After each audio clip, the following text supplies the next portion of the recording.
جد و جہد ہماری مگر فتح اللہ کی ہے۔ دو عظیم طاقتیں ہیں، ایک تلوار دوسری عقل۔ آج تک کوئی ایسی تلوار ایجاد نہیں ہوئی جو عقل کو ہرا سکے۔ جب تک ہم اپنے عقیدے اور روایات سے مضبوطی سے وابستہ رہیں گے، ہمارا سر نہیں جھکے گا اور اسلامی پرچم نہیں گرے گا۔ ہمارے اسلاف کی کہانیاں بچوں کو سلانے کے لیے نہیں بلکہ مردوں کو جگانے کے لیے سنائی جاتی ہے۔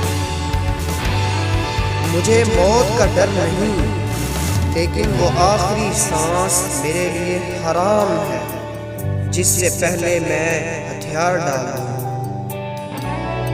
ہم جب کسی میدان میں اترتے ہیں یا تو غازی بنتے ہیں یا شہید۔ اگر آج ہم نے ڈر کے مارے بزدلی کی چوڑیاں پہن لی تو ہماری نسلیں ظالموں سے کانپیں گی۔ ہم غازی بنے یا شہید، مگر ہماری تلواروں کی جھنکاریں ہزاروں سال تک سنائی دیں گی۔ تمام جہان بھی اگر ظالم ہو جائے تو بھی ہم ظلم سے ڈرنے والے نہیں۔ حق کے راستے میں اگر ساری کائنات بھی تمہاری مخالف ہو تو بھی تم یقین رکھو کہ اللہ تمہارے ساتھ ہے۔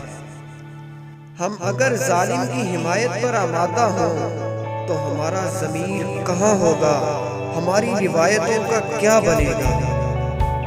مسلمانوں کے دو ہی شوق ہوتے ہیں، ایک جب اذان ہو جائے تو مسجد کی طرف دوڑنا، اور دوسرا جب جنگ کا اعلان ہو جائے تو میدان جہاد کی طرف دوڑنا۔ جب تک ہم اللہ کے راستے پر ثابت قدمی سے چلتے رہیں گے تب تک کوئی بھی ہمیں جھکانے کی ہمت نہیں کر سکتا۔ مایوسی ہمارے لیے حرام ہے، ہمیں اللہ کی رحمت سے مایوس نہ ہونے کا درس دیا گیا ہے۔ مسلمانوں کی ذلت غریب ہونے سے نہیں ہے بلکہ اسلام سے غافل ہونے سے۔